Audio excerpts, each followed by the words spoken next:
When I was younger, I was the girl who knew the answer to every question, a classic teacher's pet, guilty as charged. Yet there was one time where I found myself surrounded by a sea of raised hands in response to a painfully simple question. Yet I was speechless. The question was, what's your passion? That question is, and most likely always will be, the most daunting question I've ever been asked. When I was first asked this in 7th grade social studies, I was unable to formulate an answer, yet my classmates eloquently wrote paragraphs and artistically designed posters about their love of ballet or tennis or math. Now, I realized that these kids were most likely not going to grow up and become the next Misty Copeland or Roger Federer or Albert Einstein, but I didn't care. I so badly wanted to answer that question with the level of confidence and authority that they had, and I still do. To me, passion meant what you were best at, what you were known for, what you spent most of your time doing, what you were a master at, and you can only have one. With that definition, I was passionless.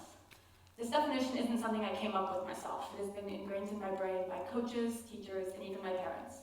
I tried out for a club volleyball team at the beginning of 4th grade, after only having played that summer.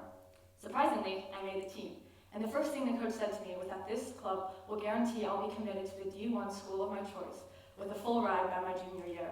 He then proceeded to hand out a practice schedule, with practice 4 times a week, games every weekend, tournaments once a month, and summer training, all mandatory. As a 9-year-old who tried out solely because her mom wanted her out of the house, how was I to know that I would spend the next 9 years of my life committed to one thing? Apparently, I was the only one confused about this idea, as when the first practice came along, girls showed up wearing Bama, OSU, and Baylor shirts, telling me enthusiastically and with utmost confidence that they will go play volleyball there.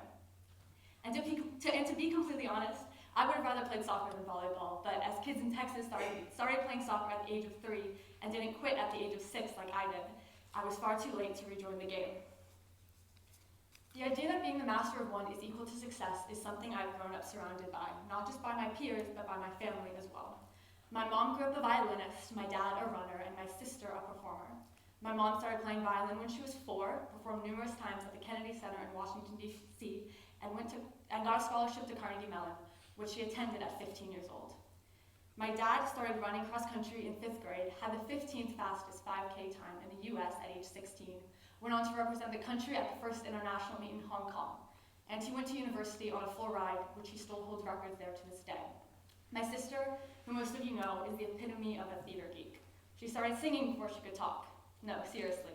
She began to hum the words of The Little Mermaid before she ever said her first word. When she was 3 years old, she decided she wanted to be on Broadway and has yet to think anything differently.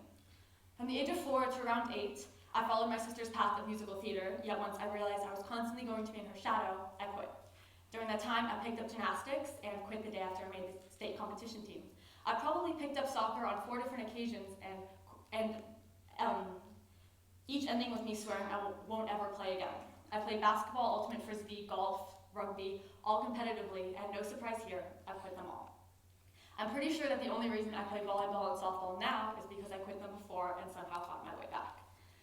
I'm a perpetual quitter, because once I realize I'm not the best at something and I'm not going to be the best at something, I figure it is not my passion, and thus I might as well just quit.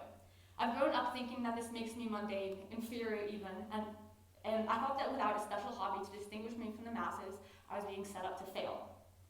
As a result of this, I've achieved multiple mediocrities, yet I am exceptional at nothing. I'm the jack of all trades, constantly surrounded by and being pushed to become the master of one. While I was in Chinese class a few years ago, we studied Chinese idioms with inconceivable English translations.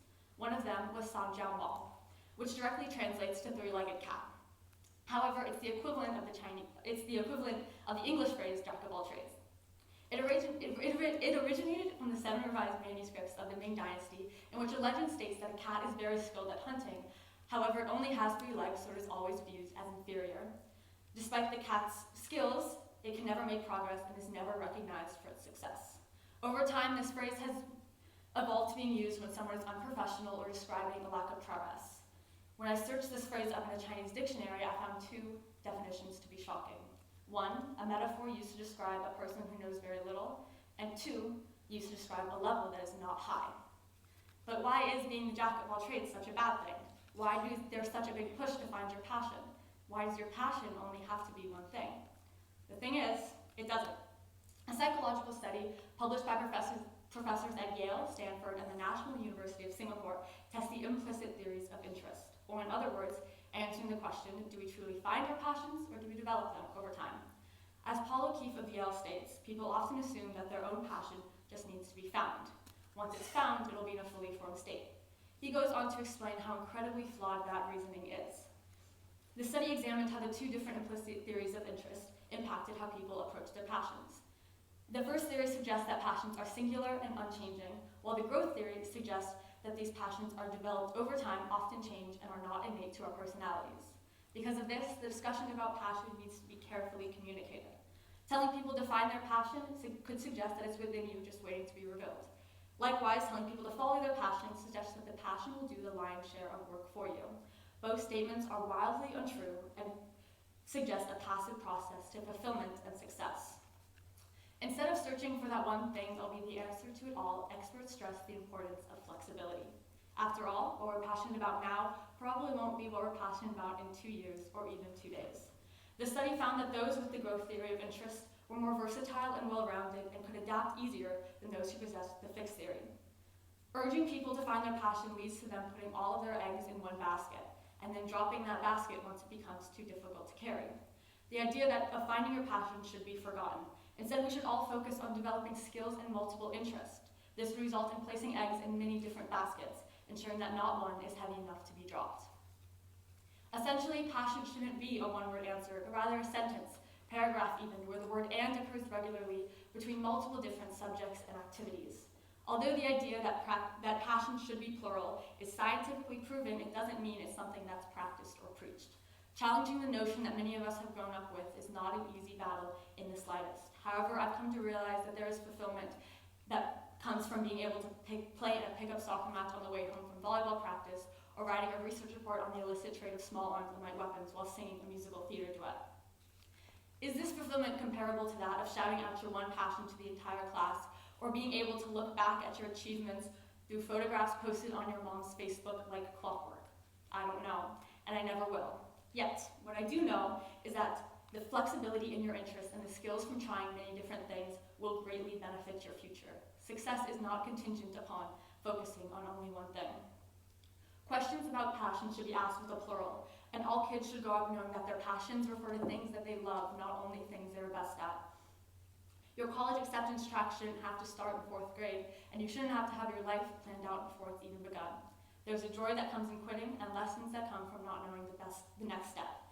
Being a jack of all trades does not imply inability or insignificance. It simply implies a burning desire, dare I say passion, to seize every opportunity, resulting in unmatched versatility and adaptability. Thank you.